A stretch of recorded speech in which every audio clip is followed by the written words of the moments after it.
نحمده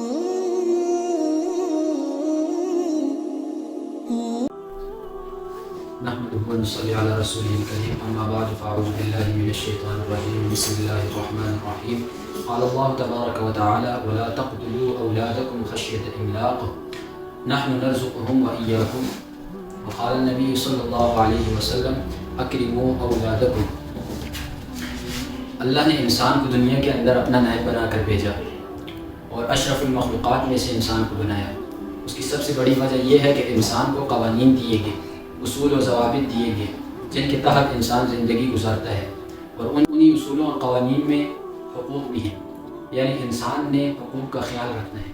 اللہ نے حقوق صرف کسی ایک کے لیے نہیں بنائے یا ایک فریق کے لیے نہیں بنائے ہیں.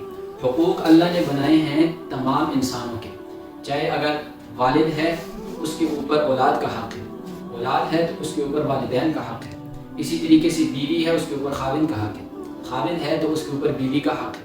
یہ حقوق اللہ نے تمام انسانوں کے لیے بنائے ہیں، لیکن افسوس صد افسوس کہ ہم نے صرف یک طرفہ حقوق کا خیال رکھا ہے، یک طرفہ حقوق ہمارے بیان ہو رہے ہیں، دوسری جانب کو ہم نے پس پشت ڈال دیا ہے. خاوند ہے تو صرف اور صرف وہ اپنے حقوق کی بات کرتا ہے.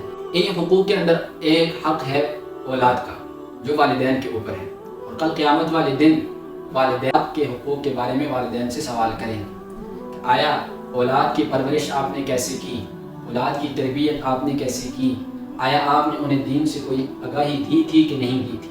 تو لہٰذا والدین کو چاہیے کہ وہ اپنی اولاد کے حقوق کا خاص طور پر خیال رکھیں. حقوق قرآن اور حدیث کے اندر منتشر ہیں.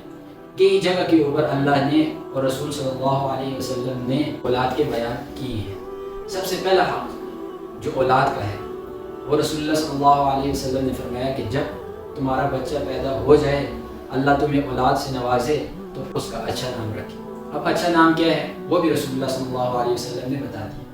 رسول اللہ نے فرمایا کہ عبداللہ اور عبد الرحمن اور ان جیسے جو نام ہیں یہ تمہارے بہترین نام ہیں. تو لہٰذا جب اولاد ہو کسی کی تو اپنی اولاد کا سب سے پہلے بہترین قسم کا نام ڈھونڈ کر رکھے. اگر خود نہیں ڈھونڈ سکتا تو کسی عالم کے پاس جائے، جا کر اس سے نام وغیرہ پتہ کروا لے. اس کے بعد اس کی تربیت ہے، اولاد کی تربیت کرنی ہے. تربیت کسی ایک چیز کا نام نہیں ہے، تربیت کئی چیزوں کا نام ہے. تربیت کے اندر لڑکے کا اٹھنا بیٹھنا، بات کرنے کا انداز، کھانے پینے کا انداز، معاشرے کے ساتھ معاملات کرنے کا انداز، یہ ساری کی ساری چیزیں تربیت کے اندر شامل ہیں. لیکن تربیت سے پہلی چیز وہ ہے اولاد اور والدین کے درمیان تعلق، جو اس دور کے اندر بالکل بھی نہیں پایا جاتا. ہم اولاد کو بالکل ایک غیر چیز سمجھتے ہیں، اور ہر وقت ہر ایک والدین کی یہی سوچ ہوتی ہے کہ ہمارا بچہ کسی کام کا نہیں. اپنے بچوں کو بالکل نظر انداز کیا جاتا ہے اور بار بار ان کی حوصلہ شکنی ہوتی ہے. تو کسی کام کا نہیں، تو کچھ بھی نہیں کر سکتا، تو نے زندگی کے اندر کچھ کام بھی نہیں کرنا، کوئی کام بھی نہیں کرنا. بس ہر وقت اولاد کی کیا حوصلہ شکنی ہے. اس چیز سے رسول اللہ صلی اللہ علیہ وسلم نے سختی سے منع فرمایا اکرموا اولادکم، اپنی اولاد کی عزت کرو، اپنی اولاد کو عزت دو. جب تک آپ اپنی اولاد کو عزت نہ دیں گے تو معاشرہ کبھی بھی آپ کی اولاد کو عزت نہیں دے گا. تو لہٰذا سب سے پہلی چیز کیا ہے؟ تعلق ہے. تعلق ہوگا تو تربیت ہوگی. تو تعلق کیسے؟ تعلق ایسے اپنی اولاد سے بنائیں کہ آپ جو کسی کے سامنے آپ کا بچہ بات نہیں کر سکتا وہ بات آ کر آپ کے سامنے کرے. یہ کب ہوگا؟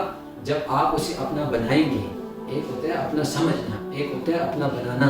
جب آپ اسے اپنا بنائیں گے تب وہ جا کر یہ سمجھے گا یہ میرا والد ہے کہ میں نے ہر بات آ کر اپنے والد سے کرنی ہے. اس چیز کو بہت معاشرے معلوم سمجھتے ہیں. اولاد کے ساتھ والد ہنس کر بات کرے، مذاق وغیرہ کرے، اس چیز کو معیوب سمجھا جاتا ہے.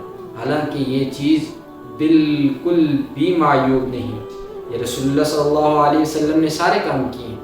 رسول اللہ صلی اللہ علیہ وسلم چھوٹے بچوں کے ساتھ اٹھتے بیٹھتے، یہاں تک کہ رسول اللہ صلی اللہ علیہ وسلم ایک بچے کے پاس گئے اور فرمایا ابا عمیر ما فعل النغیر. دیکھا جائے تو بہت معمولی سی بات ہے، سوچا جائے اگر اس معاشرے کی نظر سے دیکھا جائے، اس معاشرے کی نظر سے تو یہ تو بالکل ہلکی سی بات ہے کہ ایک چھوٹے سے بچے کو اللہ کا رسول فرما رہا ہے اے ابا عمیر، اے عمیر کے والد. یعنی کنیت تھی نا رسول اللہ صلی اللہ علیہ وسلم نے پیار محبت سے فرمایا تھا اسے، ما فعل النغیر، تیری اس چڑیا کا کیا ہوا؟ آج کہو نا اگر کسی کے سامنے کسی کے بیٹے سے یا اپنے بیٹے سے مجمع کے اندر بیٹھ کر، تو لوگ اسے کتنا معیوب سمجھتے ہیں، حالانکہ یہ چیز معیوب نہیں، رسول اللہ صلی اللہ علیہ وسلم نے کر دکھائی۔ اور دوسری چیز، اولاد کے اوپر والدین حق جتلاتے ہیں۔ حق یاد رکھیں جتلانے کی چیز نہیں ہوتی، جتنے بھی حقوق ہیں نا یہ جتلانے کے نہیں، بلکہ آپ اولاد کے ساتھ اس طرح پیش آئیں کہ آپ کو حقوق جتلانے نہ پڑیں، خود بخود اولاد کو احساس پیدا ہو کہ یہ میرا والد ہے، یہ میری والدہ ہے۔ ساری زندگی اگر بچہ چھوٹا سے آپ اسے گھر لے دیتے ہیں، جوان ہوتے ہیں بیوی کے سامنے گھر لے دیتے ہیں، تو وہ کیسے آپ کے حق کو مانے گا، یا وہ کیسے آپ کی فرما برداری کرے گا؟ وہ تو کہے گا کہ اولاد آپ کی کہے گی کہ بچپن ہی سے میرا والد میرے ساتھ اس طرح معاملہ کر رہا ہے، تو وہ کیسے آپ کے حقوق مانے گا؟ تو لہٰذا اگر آپ نے اپنی اولاد کو کسی اچھی جگہ پر دیکھنا ہے یا اچھا انسان بنتے ہوئے دیکھنا ہے، تو سب سے پہلی سیڑھی وہ یہ ہے کہ آپ اس کی تربیت کریں۔ اولاد بگڑتی ہے، اکیلا قصور اولاد کا نہیں ہوتا، اس میں ایک بہت بڑا حصہ وہ والدین کا بھی ہوتا ہے اس کو بگاڑنے میں۔ وہ یہی ہے کہ شروع میں تربیت کے اوپر غور نہیں کرتے، بچہ جو کر رہا ہے جیسے بھی کر رہا ہے لاڈ پیار کے اندر اسے خراب کر دیتے ہیں، جب وہ جوان ہوتا ہے تو اس کی حوصلہ شکنی کر کے اسے خراب کر دیتے ہیں۔ تو لہٰذا شریعت کی طرف آئیں، رسول اللہ صلی اللہ علیہ وسلم نے جو احکامات بتائے ہیں ان کے اوپر عمل کریں۔ اگر اولاد آپ کے حقوق کے اندر کمی کرتی ہے، اولاد سے سوال ہوگا۔ ذرا سی سوچنے کی بات ہے کہ والدین اولاد کے حقوق کے اندر کمی کر رہے ہیں کہ نہیں کر۔ سب سے پہلا جو ان کا حق مارا جا رہا ہے وہ یہ ہے کہ دینی تعلیم سے انہیں دور کیا جا رہا ہے، سارا زور جتنا بھی لگایا جا رہا ہے وہ دنیاوی تعلیم کے اوپر لگایا جا رہا ہے۔ دوسری چیز جو رسول اللہ صلی اللہ علیہ وسلم نے فرمایا، مصنف ابن شیبہ کی روایت ہے، رسول اللہ نے فرمایا جب آپ کی اولاد بلوغت کو پہنچ جائے تو اس کا نکاح کرا دو۔ اگر آپ اس کا وقت کے اوپر نکاح نہیں کرواتے تو جتنا بھی وہ گناہ کرے گا اس کے اندر اس کے والد کا بھی حصہ ہوگا۔ تو لہٰذا اگر آپ کو اپنے حقوق جتلانے کا اتنا ہی زیادہ شوق ہے تو آپ کیا کریں، ان کے حقوق کی بھی ذرا سی رعایت کریں، ان کے حقوق کے اوپر بھی نظر دوڑائیں۔ اگر آپ کو اولاد کے حقوق کے بارے میں نہیں پتہ تو کسی عالم کے پاس جائیں، جا کر دریافت کریں کہ اولاد کے ہمارے اوپر کون کون سے حقوق ہیں، کہاں پر حقوق کا خیال کیا جاتا ہے۔ بیٹی بیچاری وہ پیدا ہوتی ہے تو مشکلات ہی کے اندر زندگی گزارتی ہے، اور جب اس کی شادی ہو جاتی ہے پھر ہم اس کا حق کھانا شروع کر دیتے ہیں، اس کے اوپر کوئی کسی قسم کی توجہ نہیں۔ دوسری چیز یہ کہ اولاد کے بارے میں یہ کہا جاتا ہے کہ اگر باپ اسے کہے کہ بیوی کو طلاق دو تو بلا چون چراغ بیٹے کو طلاق دینی چاہیے، نہیں، اسلام اس چیز کی آپ کو اجازت نہیں دیتا۔ بیوی کے اندر کوئی شرعی مسئلہ ہے، شریعت کی بنا پر اگر اسے چھوڑنا فرض ہے چھوڑ سکتے ہیں، بیوی بیچاری کا قصور کوئی نہیں، صرف اسلام آپ کو کوئی تعلیم نہیں دے رہا۔